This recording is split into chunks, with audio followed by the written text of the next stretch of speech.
بسم الله الحمد لله والصلاة والسلام على نبينا محمد وعلى آله وأصحابه وسلم. برنامجكينا maanta wuxuu ku saabsan yahay barnaamijyadii inoo socday oo la xiriiray tarbiyada caruurta. Maanta waxaan kaga hadlaynaa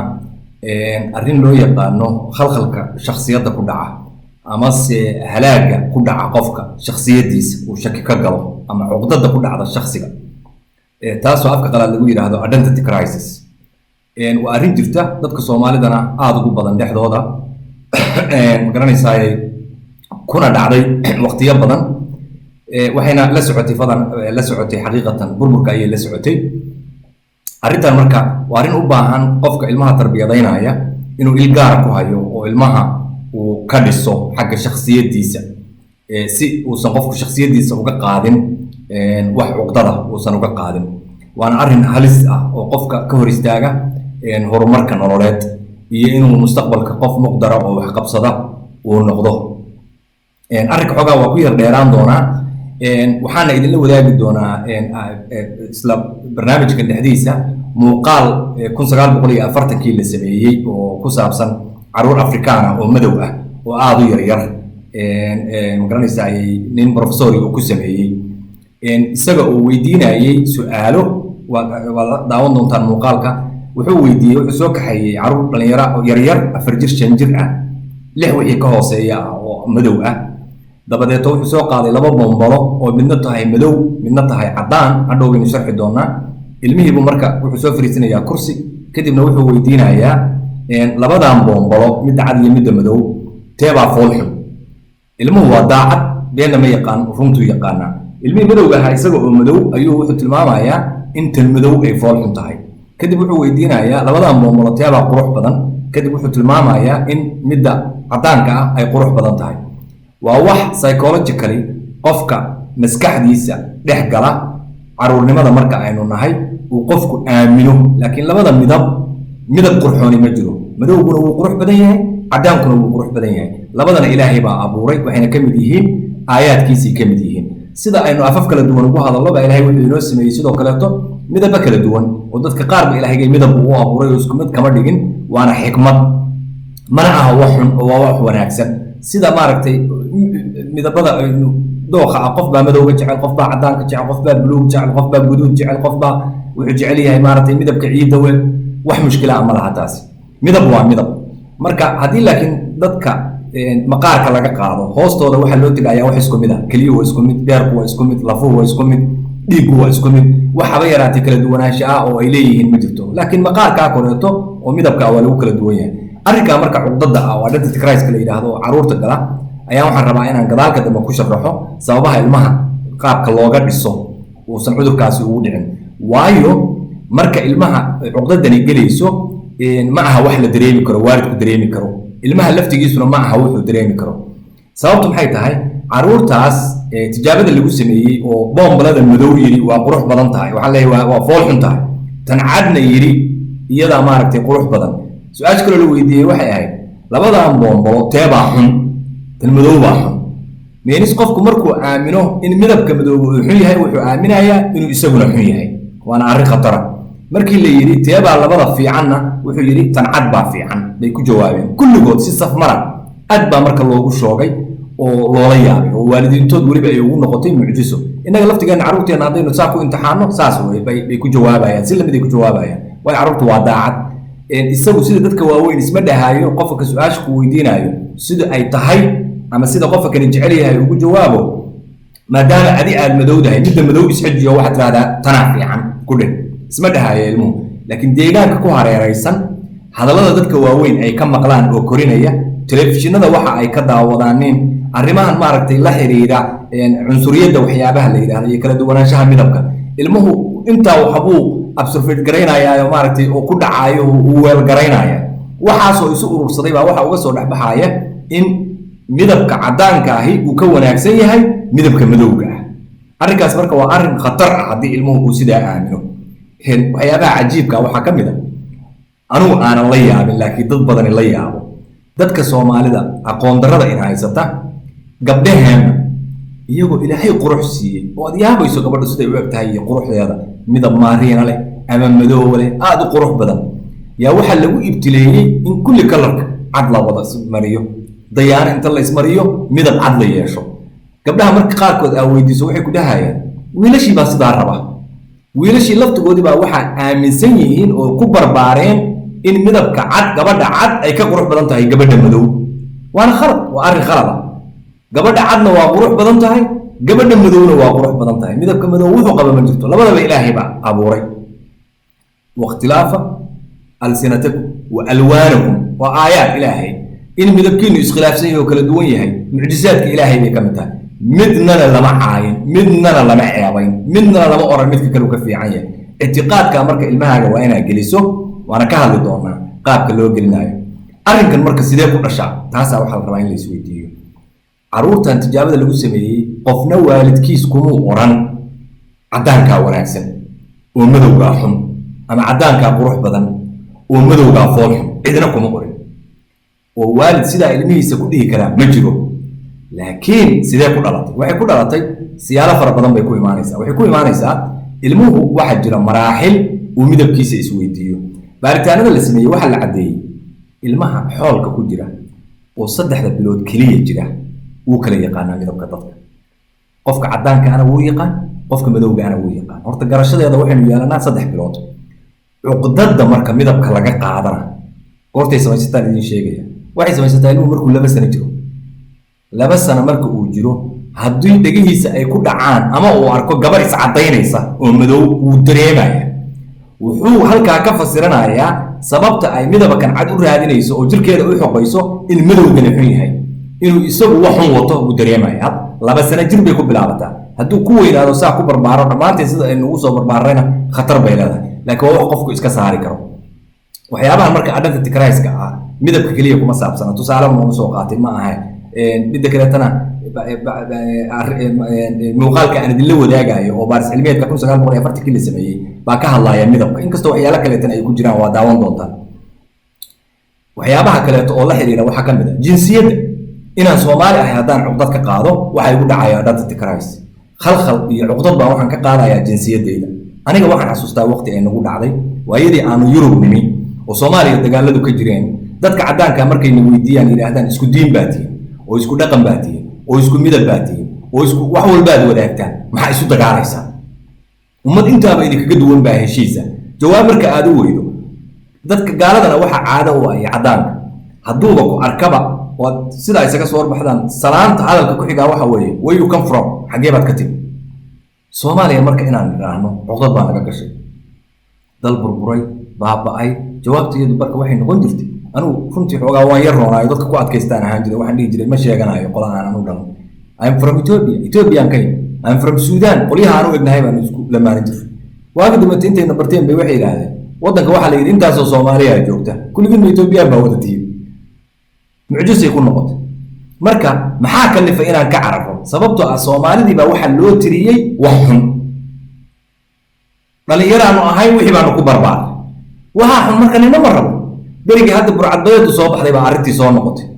haddii suuqyada Yurub ama America lagu weydiiyo lagu yiraahdo where you come from Soomaaliya ma dhahaysid waayo hadalka u horeeya marka Soomaaliya tiraahdo su'aasha labaad lagu weydiinayaa waxay tahay sababta burcadbadeedu dawtiin maxay maxaa maraakiibta u qabsanaysaa mooyaan dad muslim ahayn miidan bini aadan ahayn baa imaanaysa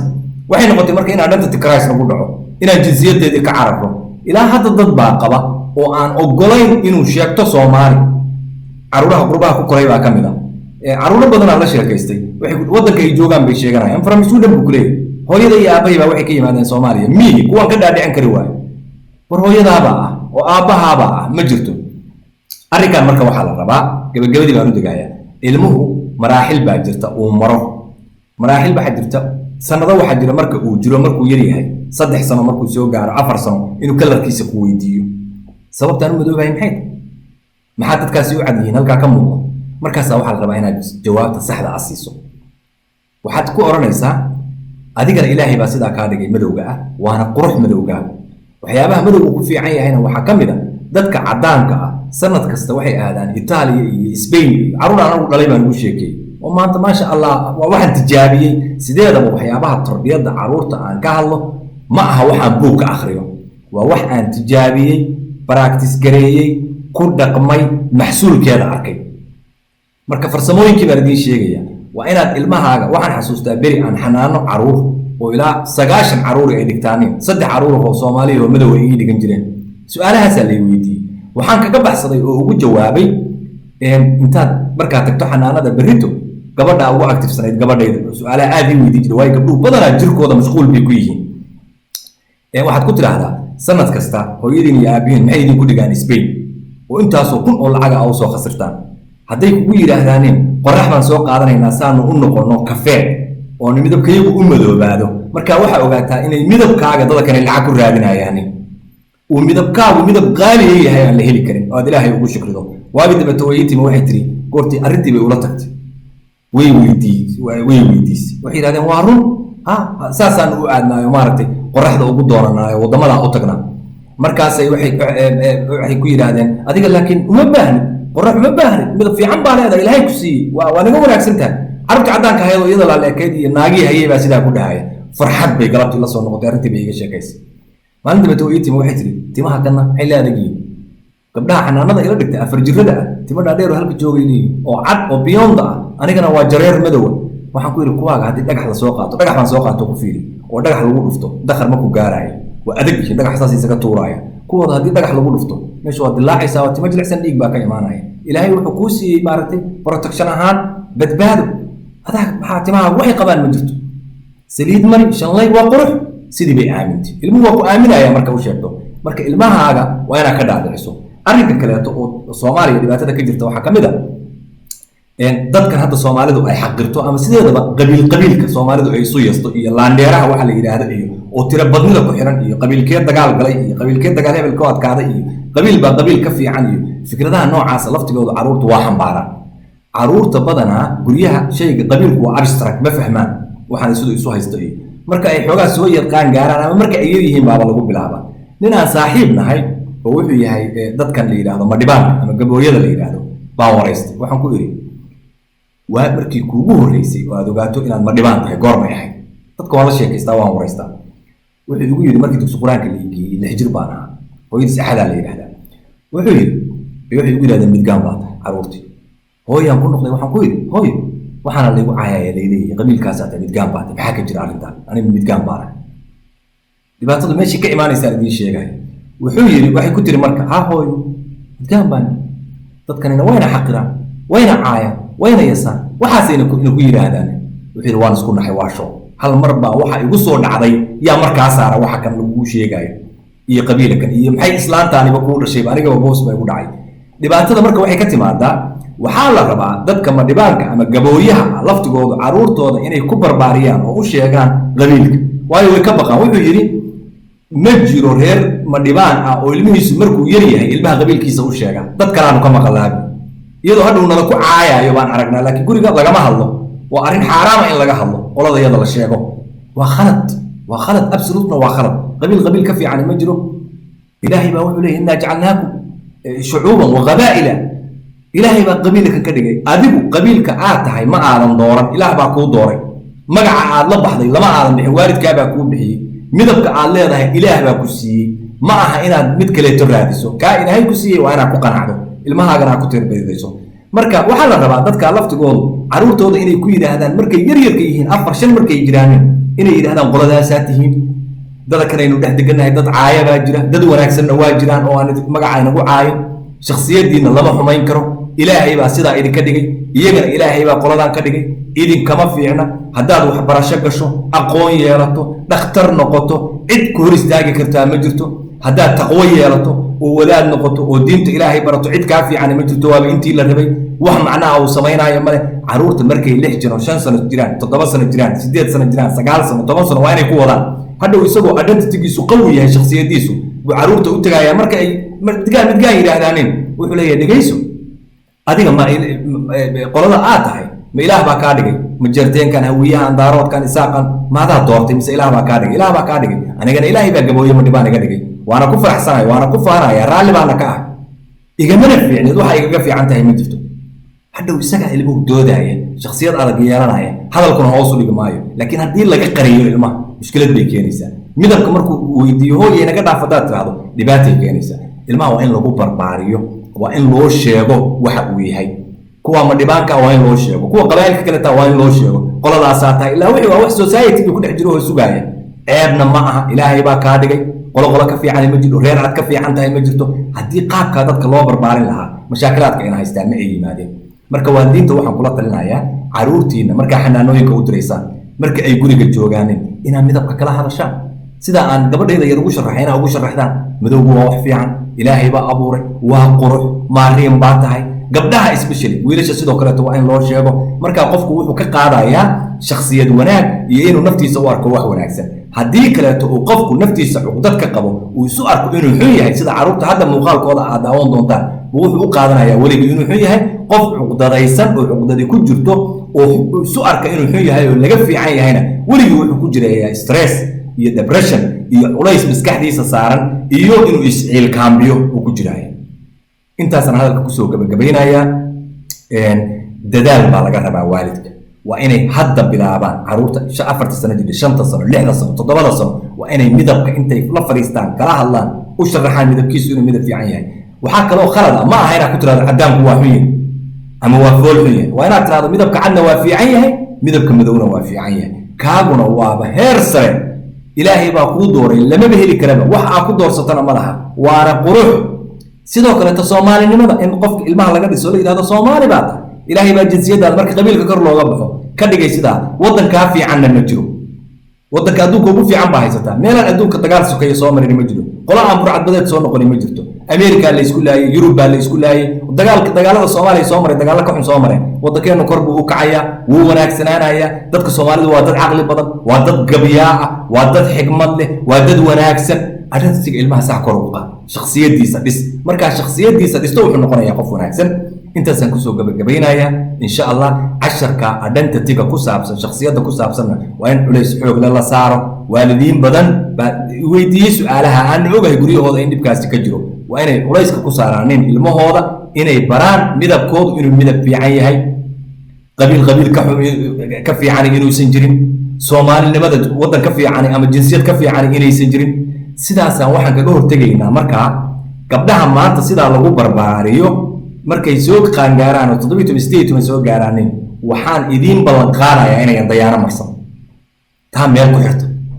laakiin inay dayaano marsadaan waxa ka timi koriimada jacaylka inagu aynu u qaadan la ina geliyay in cadaanku umadu ka fiican yahay taa way mid khaladka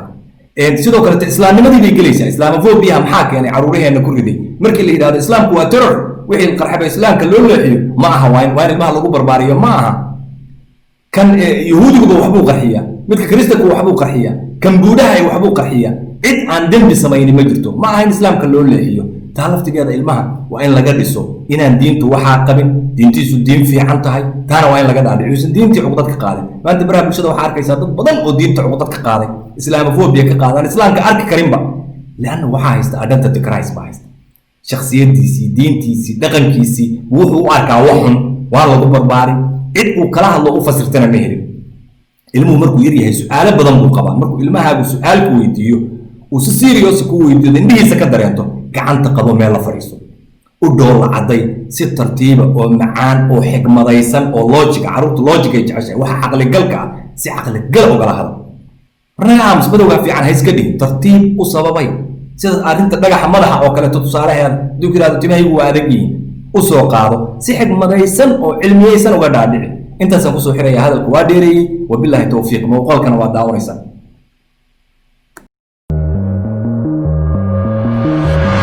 This is a black baby, and this is a white baby. They're identical. The only difference is the skin color. In the 1940s, a university professor showed young black kids these two baby dolls and asked them a simple question. Which baby doll is ugly and which baby doll is beautiful? The black kids' answer is not what you would expect. In fact, their answer made people cry. Which doll is the ugly doll? But first, back up a little bit. We all know the world is full of racism. You can see it everywhere. But here is the crazy part. When there is so much racism, at some point it gets into our own head and we start to believe that if, for example, black is bad and I am black, then I am bad. This is what they said. Which doll is the ugly doll? Why is that doll ugly? Because he's black. And which doll is the bad doll? And why is that doll pretty? Because he's white and he has 2 eyes. This should make you sad, but not surprised. According to researchers, this is expected behavior. By 3 months old, babies can tell one race from another. By 2 years old, they can stereotype. Since we are born, we learn to love our own race or to hate it. I know how it feels because I felt it too. I grew up thinking I'm not good enough. I am an Arab. On TV, I'm the terrorist. In movies, I kill people. In popular culture, I am the primitive desert man. So I started to think, this is not beautiful and this is beautiful. This is successful. This is rich. This is peaceful. And this is not. Show me the mean child. Okay, why is she the mean child? Because she's white, doctor. I just don't like the way brown looks, because the way brown looks really nasty for some reason, but I don't know what reason. Getting rid of self-hate is not easy. Albert Einstein once said, "What a sad era when it is easier to smash an atom than a prejudice." It is easier to break an atom into 2 than to break stereotypes about a certain race or certain people. Think about that.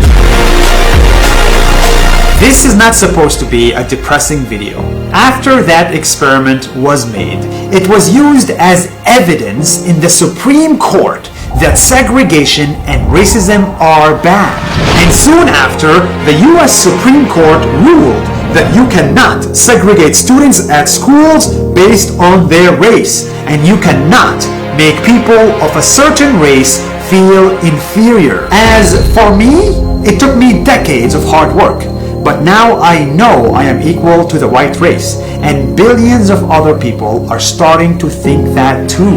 Slowly but surely, society is changing, and in the future, kids will answer, the white doll and the black doll are both beautiful. See you next week.